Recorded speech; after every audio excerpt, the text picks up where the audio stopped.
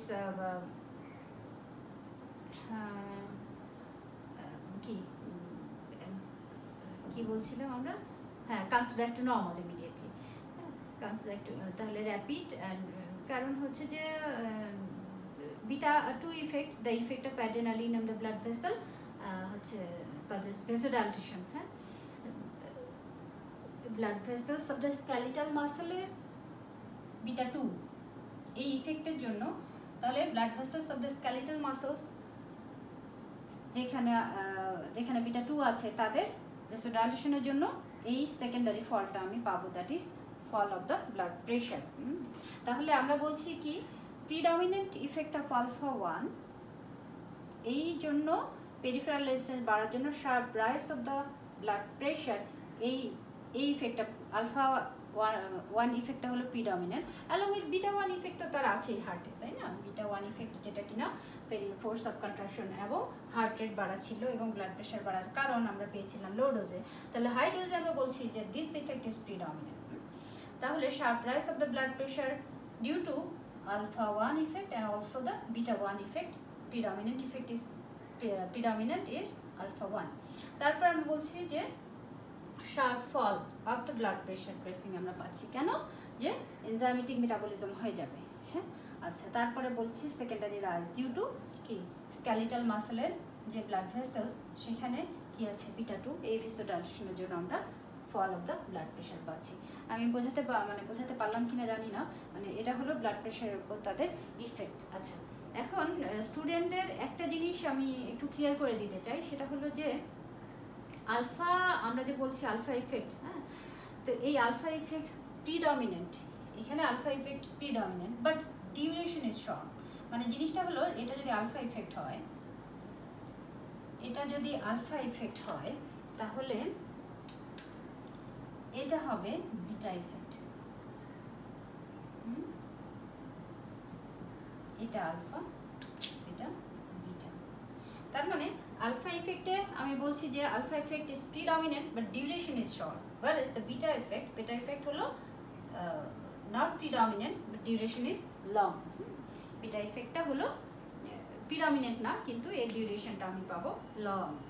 আচ্ছা, slow and steady. হ্যাঁ, আচ্ছা, তাহলে এই গেল আমাদের কি, আচ্ছা, নরঅ্যাড্রেনালিনের যে ইফেক্টটা সেখানে আমরা ওই একই রকম পাবো। নরঅ্যাড্রেনালিন যদি আমি দেই এই ডোজে, হ্যাঁ, আমরা তো শুধু অ্যাড্রেনালিনের কথা বললাম, নরঅ্যাড্রেনালিন দিলে কি হবে?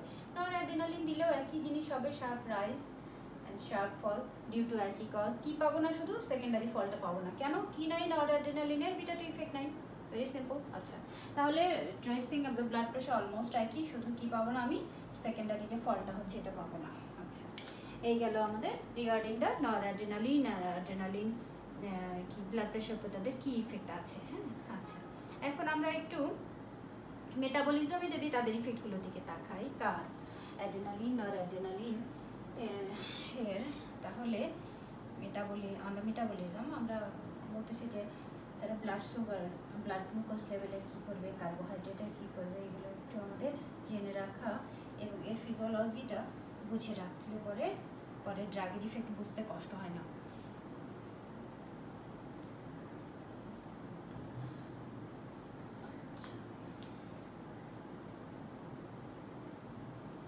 We are discussing about the effect of catecholamine on cardiovascular system, and now we'll discuss their effect on metabolism. Their effect on metabolism, তাহলে প্রথমে আমরা বলি যে অ্যাড্রেনালিন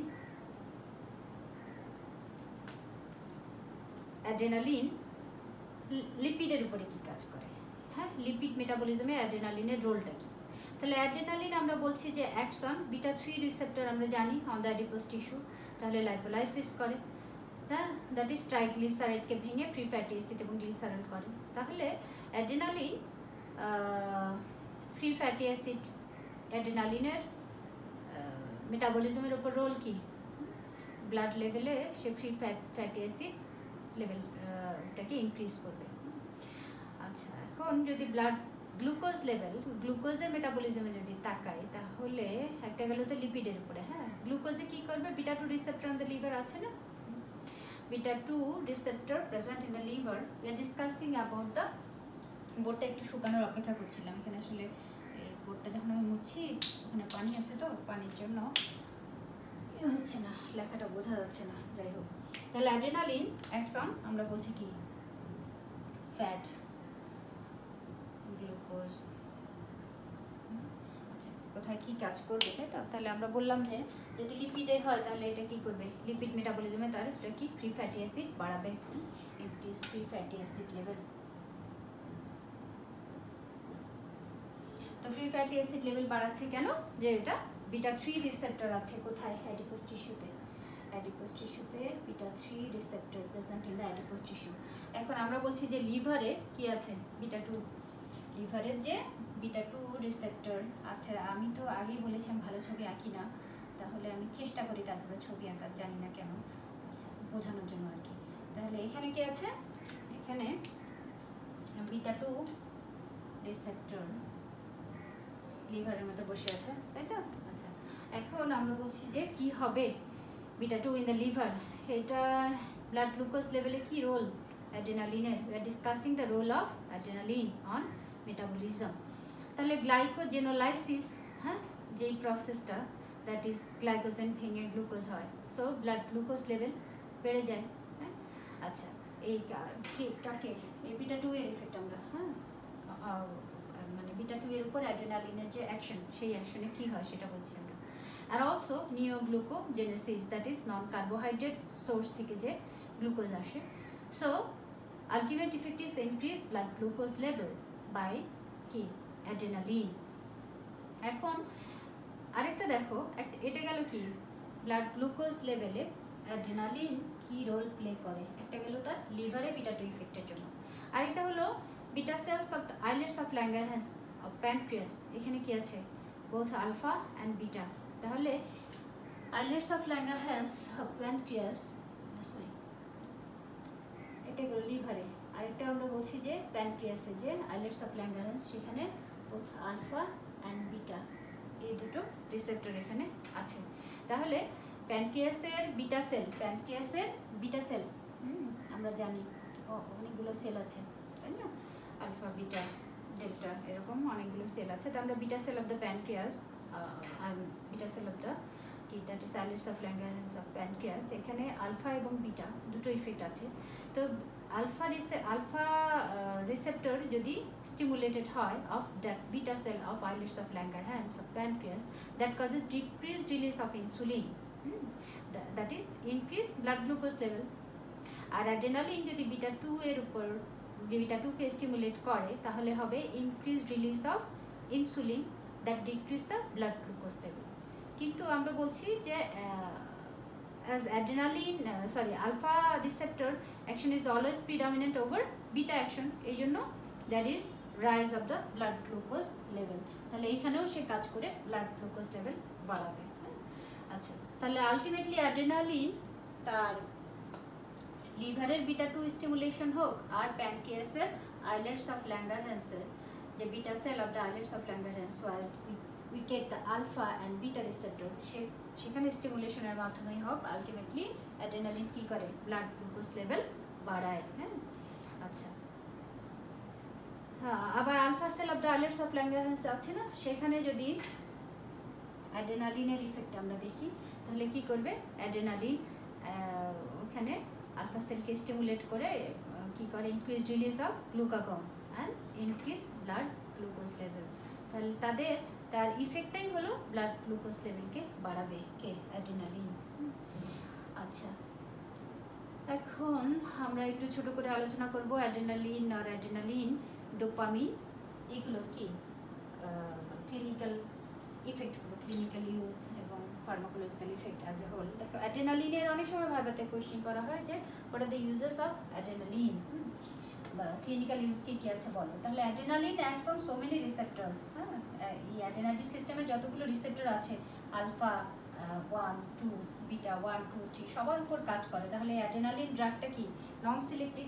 তাহলে নন সিলেক্টিভ ড্রাগ মানেই আমরা ধরে নিই যে এটা ভালো কোনো জিনিস না, এটা ভালো কোনো জিনিস না, এবং এর স্পেসিফিক অ্যাকশন না থাকার জন্য আমরা শুধুমাত্র চেষ্টা করি এটাকে কখন ইউজ করতে, ইন কেস অফ ইমার্জেন্সি, যখন আর কোনো অল্টারনেটিভ আমাদের হাতে নাই।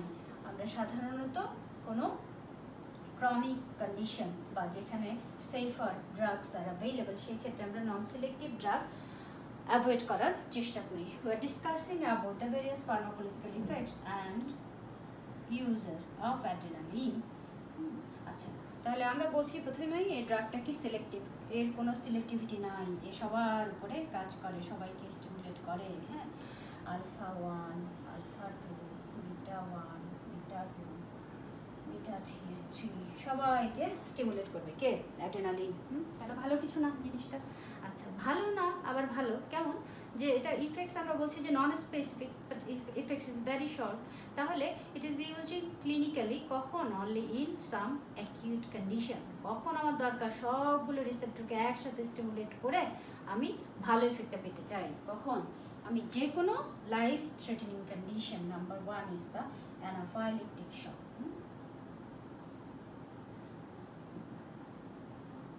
অ্যানাফাইলেকটিক শক কখন, এটা হাইপার সেন্সিটিভিটি রিঅ্যাকশনের যে অ্যানাফাইলেকটিক শক, সেক্ষেত্রে আমি অ্যাড্রেনালিন ইউজ করব। আচ্ছা, তারপরে আমরা বলছি যে আচ্ছা অ্যানাফাইলেকটিক শকে কি হয়, পেশেন্ট শকে চলে যাচ্ছে এবং মারা যাচ্ছে কেন? একটা হচ্ছে যে তার কি ভেসোডাইলেশন হয়েছে, ব্লাড প্রেশার কমছে, আরেকটা কি পেশেন্ট মারা যাচ্ছে সিভিয়ার ব্রঙ্কোকনস্ট্রিকশনের জন্য। তাহলে আমি যদি অ্যাড্রেনালিন দেই, আমি বলছি যে adrenaline acts on beta 2 receptor, তাহলে কি পাবো, শক, এই শকে যাওয়ার যেগুলো প্রডিউস হচ্ছে, যে ফিজিওলজিগুলো প্রডিউস হচ্ছে, bronchoconstriction will reverse the bronchoconstriction by its beta 2 effect that produces bronchodilation. আচ্ছা, আর পেশেন্ট শকে চলে যাচ্ছে, তো এখন আমি তার আলফা ইফেক্টকে কাজে লাগাবো, বিটা 1 ইফেক্টকে কাজে লাগাবো। হ্যাঁ, লাগিয়ে আমি কি পেরিফেরাল রেজিস্ট্যান্স বাড়াবো, ফোর্স অফ কন্ট্রাকশন বাড়াবো, হার্ট রেট বাড়াবো, বাড়িয়ে আমি এই শকে যাওয়াটাকে প্রিভেন্ট করতে পারবো।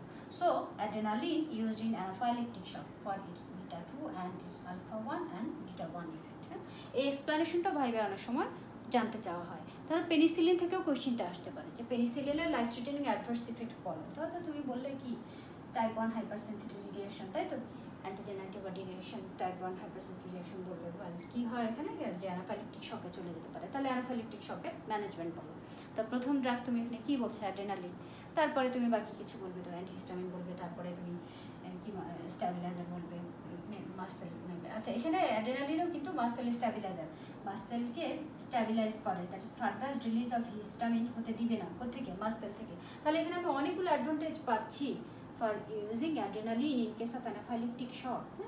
আচ্ছা, তারপরে আমরা বলছি যে অ্যাড্রেনালিন আমরা status asthmaticus, that is acute severe bronchial asthma, acute severe bronchial asthma, এই ক্ষেত্রে আমরা অ্যাড্রেনালিন ইউজ করব। কি বলি একে আমরা, স্ট্যাটাস অ্যাজমাটিকাস, আমি সংক্ষেপে লিখছি। হ্যাঁ, তো স্ট্যাটাস অ্যাজমাটিকাস যেমন স্ট্যাটাস ইপিলিপটিকাস, তার একটা ট্রিটমেন্ট, সেরকম স্ট্যাটাস অ্যাজমাটিকাস এটা আলাদা একটা ট্রিটমেন্ট। তো অ্যাকিউট সিভিয়ার ব্রঙ্কিয়াল অ্যাজমাতে আমরা অ্যাড্রেনালিন ইউজ করতে পারি, that produces bronchodilation and relief of asthma. আচ্ছা, এগুলো কিছু গেল আমাদের কি life saving, that is some acute condition. আরও কিছু অ্যাড্রেনালিনের ইউজ আছে, অ্যাড্রেনালিনের আরও কিছু ইউজ আছে। আচ্ছা, আরেকটা কি যেন বলতে ভুলে গেলাম আমি, একটা ভাইবা কোশ্চেন, ও আচ্ছা একটা ভাইবা কোশ্চেন, এই যে আমি অ্যানাফাইলেকটিক শকে অ্যাড্রেনালিন ইউজ করব, হ্যাঁ, যেটা হচ্ছে কিনা কি অ্যাকিউট কন্ডিশন, সেখানে আমি অ্যাড্রেনালিনটা কীভাবে দিব, আমি এখানে ডাইলিউট করে দেবো 1:1000 ডাইলিউশনে, সাবকিউটেনিয়াস আইভি হাইএম দিতে পারি। হ্যাঁ, 0.4 ml বলা হয়, 0.4 কি মানে আমি জিনিসটা মানে ডাইলিউট করে দিতে হবে আমাকে, আমি এটা ডিরেক্ট দিতে পারবো না, তাই তো। আচ্ছা, বলা হচ্ছে তুমি সাবকিউটেনিয়াসও দিতে পারো, আইএমও দিতে পারো, আইভিও দিতে পারো, দ্যাট ইজ 4 ml সম্ভবত, বইটা একটু দেখে নিলে ভালো। হ্যাঁ, 0.4 ml অফ 1:1000 ডাইলুশন। এই সলিউশনে আমি সাবকিউটেনিয়াস লিখবো, হ্যাঁ, 0.4 ml প্রবাবলি অফ দিস, এটা দেওয়া হয় সম্ভবত। আচ্ছা, তো তারপরে আচ্ছা, আর অ্যাড্রেনালিনের আর কি কি ইউজ আছে clinical use? We are discussing about the clinical uses of adrenaline. হ্যাঁ, first we have mentioned the acute condition, that is anaphylactic shock, and number 2 is the acute severe bronchial asthma, that is status asthmaticus। এই সমস্ত ক্ষেত্রে আমরা কেন adrenaline use করব সেগুলোর explanation আমরা জানলাম। নাও আমরা অ্যাড্রেনালিন ইউজ করি উইথ লোকাল অ্যানেস্থেটিক এজেন্টস, এর সাথেও আমরা অ্যাড্রেনালিন দিই। এটা একটা কোশ্চিন পিডিএস এর ছেলে মেয়েদেরকে এটা কোশ্চিন ইনভ্যারিয়েবলি করা হয়, এবং অ্যানেস্থেশিয়া যখনই আসে তখন লোকাল অ্যানেস্থেটিক এজেন্টের সঙ্গে অ্যাড্রেনালিন আমরা কেন দিই? তার ভেসোকনস্ট্রিক্টিং যে প্রপার্টি বা অ্যাক্টিং অন আলফা 1 রিসেপ্টর, সেটাকে আমরা কাজে লাগাই। অ্যাড্রেনালিনকে লোকাল অ্যানেস্থেটিক এজেন্টের সাথে ইউজ করে আমরা কাজে লাগাই কি, তার আলফা 1 দ্যাট ইজ ভেসোকনস্ট্রিক্টিং এফেক্টটাকে কাজে লাগাই। কাজে লাগিয়ে কি হচ্ছে, আমি ভেসোকনস্ট্রিকশন করলে পরে লোকাল অ্যানেস্থেটিক এজেন্ট ওই জায়গাটাতে লোকালাইজ থাকছে, আমি কি ওখানে ডিউরেশনটা অনেকক্ষণ পাচ্ছি, সো দ্যাট আমি we can prolong the duration of action of local anesthetic agent, মানে আমি অনেকক্ষণ ধরে ওই জায়গাটা ডিফিউজ হয়ে যাচ্ছে না, লোকালাইজ থাকছে। এই অ্যাকশনটার অ্যাড্রেনালিনের আমি কাজে লাগিয়ে কোথায় ইউজ করি? With local anaesthetic agent. এখন কথা হচ্ছে যে আমি ডিজিতে কোনো অপারেশন করব, হ্যাঁ, সেখানে আমি কি এই কম্বিনেশন দিব? তাহলে তোমরা অপারেশন থিয়েটারে গেলে দেখবে যে লোকাল অ্যানেস্থেটিক এজেন্টসের যে যেখান থেকে ইঞ্জেকশনটা নেওয়া হয় ওখানে উইথ অ্যাড্রেনালিন উইদাউট অ্যাড্রেনালিন দুটো থাকে। কেন? কারণটাই হচ্ছে যে যেখানে এন্ড আর্টারি সাপ্লাই সেখানে সে ডিজিট, আমি এখানে যদি এখানে কোনো অ্যাবসেস আমি এখানে দিব, তাহলে কি এখানে নেক্রোসিস হয়ে যাবে, তো আমি এই ভেসোকনস্ট্রিক্টিং প্রপার্টি এখানে কাজে লাগাতে পারবো না। লাইক দিস সার্কামসিশন, আমি যদি সার্কামসিশনে উইথ অ্যাড্রেনালিন এইটা দিই, তাহলে কি পেশেন্ট পার্টি শুধু জেল জরিমানা না, এসে কি করবে, ধরে নিয়ে বস্তায় বন্দি করে মারতে মারতে পিটাতে জেলে দিয়ে দিবে। এই তো, আচ্ছা গেল। তারপরে adrenaline can be also used, এটা হলো থিওরির কথাবার্তা, যে ইন্টারকার্ডিয়াক যখন কিনা কার্ডিয়াক অ্যারেস্ট হয় আমরা ইন্টারকার্ডিয়াক কিছু দেই, যেমন কি তোমার অ্যাড্রেনালিন, হ্যাঁ, তাই ইন্টারকার্ডিয়াক দেওয়া হয়, এরকম বলে আর কি, যে সুপ্রেনালিন, অ্যাড্রেনালিন, এই সমস্ত কার্ডিয়াক অ্যারেস্টের ক্ষেত্রে। এগুলো হলো বইয়ের থিওরির কথাবার্তা। আচ্ছা, যেটা আমি বলতে চাচ্ছি যে অ্যাড্রেনালিন আমরা এপিস্টাক্সিসে, হ্যাঁ, এপিস্টাক্সিস, ইন কেস অফ এপিস্টাক্সিস, এই ক্ষেত্রে এপিস্টাক্সিস কি নোজ ব্লিডিং, হ্যাঁ, ব্লিডিং পার নোজ, তো সেক্ষেত্রে এপিস্টাক্সিসে আমি অ্যাড্রেনালিনকে প্যাকে, ন্যাজাল প্যাক দিয়ে ধরে রাখলে ব্লিডিংটা বন্ধ হয়ে যাবে, এই একই প্রপার্টির জন্য, হ্যাঁ, ভেসোকনস্ট্রিক্টিভ প্রপার্টির জন্য আমি অ্যাড্রেনালিন এপিস্টাক্সিসের ক্ষেত্রে ইউজ করতে পারি। অ্যান্ড বলা হচ্ছে যে কখনো কখনো ওপেন অ্যাঙ্গেল গ্লুকোমাতে can be used, open angle গ্লুকোমাতে adrenaline reduces the aqueous humour formation. Aqueous humour ফর্মেশনের মানে গ্লুকোমার যে ড্রাগগুলো আছে একটা চার্ট আকারে আছে লিপিং কটে। এখন আমি হয়তো কখনো বলি যে লিপিং কটে এটা আছে, কখনো বলি ক্যাটসাং এটা আছে, কখনো বলি ট্রিপ্যাথিতে এটা আছে। এখন স্টুডেন্টের কাছে যে বইটা সহজ সেই বইটা তারা পড়বে, এটা হলো ব্যাপার। যেমন আমার কাছে মনে হয় যে একদম বিগিনার হিসেবে যারা মানে ফার্মাকোলজি পড়ছে তাদের জন্য কেডি টিপ্যাথি যে বইটা, এটা কিন্তু ভালো, মনে হবে বাংলায় ফার্মাকোলজি লেখা। তারপর গোছু যে আমি বললাম যে এটা লিপিং কটে ভালো আছে, সেটা এখান থেকে পড়লাম। তারপরে আমি বললাম যে এটা আমার কাছে মনে হয় যে ক্যাটসাংয়ের এই ছবিটা, এই ফিগারটা দেখলে ভালো হয়, এই চার্টটা পড়লে ভালো হয়, তাহলে ওই জায়গাটুকু পড়ে নিলে। এরকম নট নেসেসারি যে তোমাকে সব বইগুলো আমরা এই 7 মাসে পড়তে বলছি। তোমার ক্যাপাসিটি অনুযায়ী, মানে আমি মনে করি যে স্টুডেন্টরা সবচেয়ে ভালো পড়তে পারে, আমার চেয়ে ভালো পড়তে পারে স্টুডেন্টরা, কারণ তারা এই সময় ফ্রেশ। আমি তো এখন মানে অত বেশি পড়তে পারি না, কাজেই একটা স্টুডেন্ট চাইলেই 5-7টা টেক্সট বুক পড়তে পারে। কিন্তু আমি বলবো আমার সবসময় কথাগুলো থাকে এই জেনারেল স্টুডেন্টদের জন্য। তাহলে জেনারেল স্টুডেন্ট যে শুরু করতে চাচ্ছে ফার্মাকোলজি, আমি বলবো যে আয়দার লিপিং কট আর ট্রিপ্যাথি দিয়ে এসে শুরু করবে, কেডি ট্রিপ্যাথি দিয়ে। হ্যাঁ, আচ্ছা, তাহলে এপিস্টাক্সিস এই আমি করতে পারি কি, এপিস্টাক্সিসকে বন্ধ করতে পারি। আর কি বললাম, ওপেন অ্যাঙ্গেল গ্লুকোমাতে সে কি অ্যাকুয়াসিউমার ফর্মেশন ইন গ্লুকোমা হতে দেয় না। হ্যাঁ, তাহলে গ্লুকোমাতে একটা রোল প্লে করতে পারে অ্যাড্রেনালিন বাই ইটস কি ডিক্রিজ ফর্মেশন অফ অ্যাকুয়াসিউমার।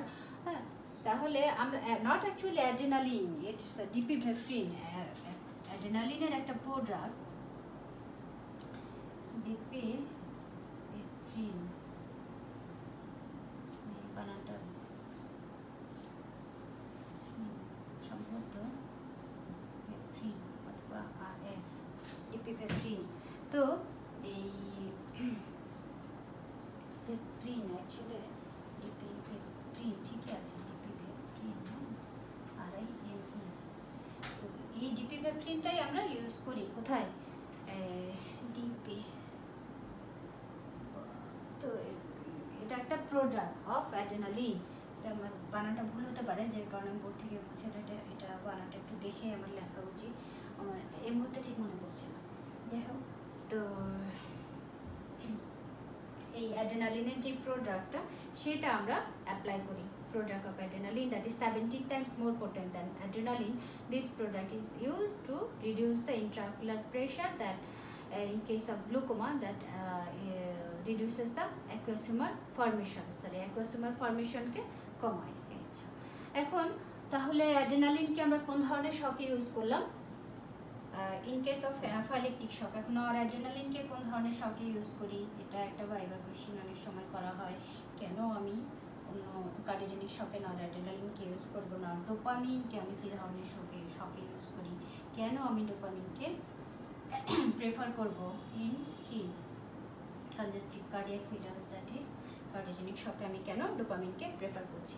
তাহলে আমি বলছি এটা অ্যাড্রেনালিনকে we are using in anaphylactic shock, noradrenaline in other shock, that is যেখানে কিনা severe hypovolaemia like septic shock. হ্যাঁ, তাহলে এই ধরনের ক্ষেত্রে আমরা severe hypertension in shock, that is septic shock, এই ধরনের ক্ষেত্রে আমরা নরঅ্যাড্রেনালিন ইউজ করি। হ্যাঁ, তো করি ভালো কথা, কিন্তু বলা হচ্ছে যে nowadays not usually used because of the disadvantage. কি ডিসঅ্যাডভান্টেজ? সেটা ডিসঅ্যাডভান্টেজ হলো যে আমরা তো চাচ্ছি যে সেপটিক শকে, সিভিয়ার হাইপারটেনশন ইন শকে আমরা চাচ্ছি ব্লাড প্রেশারটা বাড়ুক।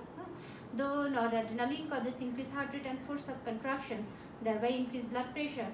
তাহলে রেনাল পারফিউশন তো বাড়লো, সেই সাথে it also causes vasoconstriction of the blood vessels of kidney. তাহলে কিডনি ড্যামেজ করার একটা পসিবিলিটি আছে because of its alpha 1 effect. অ্যাড্রেনালিনের যে বিটা 1 ইফেক্ট সেটার জন্য এবং আলফা 1 ইফেক্ট, তার জন্য তো আমরা ব্লাড প্রেশার বাড়াতেই পারবো, বাট এর যে রেনাল ব্লাড ভেসেলের উপর আলফা 1 ভেসোকনস্ট্রিক্টিং ইফেক্ট, যার জন্য কি হবে কিডনি ড্যামেজ হওয়ার একটা পসিবিলিটি, যার কারণে বেটার এন্ড সেফার ড্রাগ আমরা সার্চ করি অলওয়েজ। আচ্ছা, এখন ডোপামিন, যেটা কিনা আমরা immediate metabolic precursor of noradrenaline activating the dopaminergic 1 receptor also. তাহলে এই ডোপামিনটা আমাদের কি, কেন, কোন ধরনের শকে ইউজ হয়? তাহলে আমরা বলছি যে এটা অ্যানাফাইলেকটিক শকে noradrenaline can be used in adrenaline বললাম anaphylactic noradrenaline in septic shock। Dopamine আমরা বলছি যে cardiogenic shock, that is cardiogenic শকে ডোপামিন, এর অনেক সময় কোশ্চেন এরকম করা হয় যে why dopamine is preferred in cardiogenic shock R compare adrenaline noradrenaline dopamine dobutamine অথবা dopamine and dobutamine, এইভাবে কম্প্যারিজনটা চাওয়া হলো বা what the advantage of dopamine over the other drugs। হ্যাঁ, আচ্ছা, তাহলে একটু মনোযোগ দিয়ে আমাদের ডোপামিনটা শুনতে হবে। আচ্ছা, ডোপামিন এখন আমরা বলছি যে use in hypovolaemic shock, dopamine acts on beta 1 receptor of the heart. তাহলে it causes increase heart rate and force of contraction and increase blood pressure, number 1। হ্যাঁ, তাহলে number 1 effect that is the beta 1 effect গেল। আচ্ছা, তারপরে আমরা বলছি যে it dilates the renal blood vessels by acting on dopaminergic receptor, so there is no chance of kidney damage। তাহলে এই যে অ্যাডিশনাল ইফেক্টটা আমরা পাচ্ছি ডোপামিনার্জিক রিসেপ্টর, এই রিসেপ্টরের উপরে যখন কিনা ডোপামিন কাজ করে, it dilates the renal blood vessels and there is no chance of kidney damage and vasodilation of the blood vessels of it also causes vasodilation of the blood vessels of other organs। তাহলে এটা একটা advantage. আচ্ছা, and also induces the natriuresis of, so natriuresis তার মানে কি sodium loss along with water, এটাও কে করে? Adrenaline. আচ্ছা, এখন কথা হচ্ছে যে এই ইফেক্টটা আমরা কখন পাই? ডোপামিন যদি আমরা লো ডোজে দিই, তাই তো? আচ্ছা, আর যদি ডোজ বেড়ে যায়, যাতে ডোপামিন যদি আমি হাই ডোজে দিই, তাহলে এই ডোজটা আমি এই ইফেক্টটা আমি কখন পাচ্ছি? ডোপামিনের লো ডোজে। হ্যাঁ, ডোপামিন আমি স্লো আইভি ইনফিউশনে দিচ্ছি এবং কি এই ইফেক্ট পাচ্ছি ইন লো ডোজে। যদি ডোপামিনের ডোজ বেড়ে যায় তাহলে কি হবে? Decrease perfusion to the vital organs, ক্ষতি হয়ে যাবে। আচ্ছা, তাহলে এটা হলো ডোজ ডিপেন্ডেন্ট ইফেক্ট। ডোপামিনেরও ডোজ ডিপেন্ডেন্ট ইফেক্ট আছে অফ দ্য কি blood supply to the vital organs. এই জন্য আমরা বলছি যে ডোপামিন হ্যাভিং ইজ। আচ্ছা, তাহলে এখন কথা হচ্ছে যে dopamine is used clinically in case of কি কার্ডিওজেনিক শক আর হাইপোভলিউমিক শক, কনজেস্টিভ কার্ডিয়াক ফেলিয়ারে। তাহলে ডোপামিনের কি অ্যাকশনের জন্য, what the advantage of dopamine? we get the advantage that is beta 1 stimulation, সেটা তো আমরা সব ড্রাগের ক্ষেত্রেই পাই। এখানে যে advantage that is the dopaminergic receptor স্টিমুলেশনের জন্য তার ভেসোডাইলেটিক প্রপার্টিটা কি করে? There is no chance of kidney damage. হ্যাঁ, তাহলে এই জন্য dilates the renal blood vessels, যার কারণে এই অ্যাডভান্টেজটা আমরা কাজে লাগাই। হ্যাঁ, and also it induces the natriuresis, that is loss of sodium along with water, এবং এর vasodilatation of blood vessels of other vital organs. হ্যাঁ, এই আরও একটা প্রপার্টি আছে, that's why dopamine is use clinically. এখন আরেকটা কি বলতে চাইলাম, আচ্ছা, dobutamine that is the beta 1 agonist. ডোবুটামিন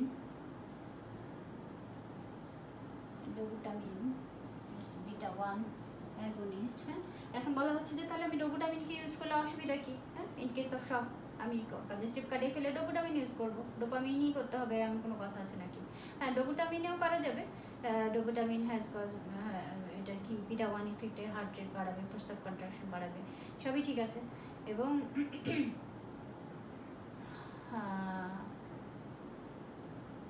কিন্তু এটা হলো যে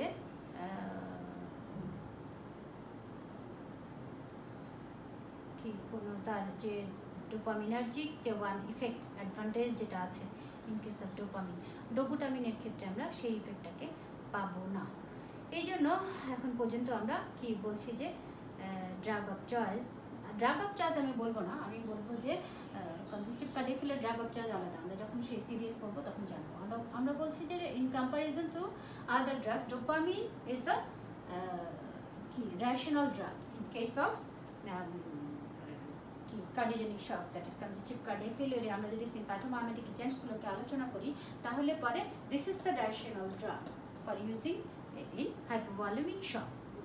আচ্ছা, এই আলোচনায় অনেকগুলো ড্রাগই আছে, যেমন সালবিউটামল, কি তার কি বলে সালমেটেরল, ক্লোনিডিন, আইসোপ্রেনালিন, এগুলো রেসপেক্টিভ চ্যাপ্টারে আমরা পাবো। Isoprenaline that is cardiac arrest, bronchial asthma, এই ক্ষেত্রে কি বিটা 1 বিটা 2 ইফেক্ট দুটোই পাওয়া যায়।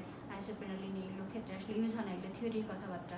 আইসোপ্রেনালিন রাদার এটা কি, যেহেতু এটা কি হাই ডোজ, এটা অ্যারিথমিয়া প্রডিউস করে, এই জন্য আমরা আসলে এই ড্রাগগুলো এরকম ইউজ করা হয় না। হ্যাঁ, এমনি জেনে রাখার জন্য যে বিটা 1 ইফেক্টের জন্য আইসোপ্রেনালিন কি কোথায় ইউজ হতো, এরকম থিওরির কিছু কথাবার্তা। বাকি যেগুলো ড্রাগ যেমন ক্লোনিডিন আমি বললাম যে আলফা 2 অ্যাগনিস্ট, তারপরে আমি বললাম সালবিউটামল বিটা 2 অ্যাগনিস্ট, এগুলো রেসপেক্টিভ চ্যাপ্টারে আসবে এবং আমরা তখন এগুলো আলোচনা করবো। তাহলে আজকের মতো ক্লাস এখানেই থাকুক। সবাইকে আবারও সালাম ও শুভেচ্ছা জানিয়ে আমরা আজকের ক্লাস শেষ করি।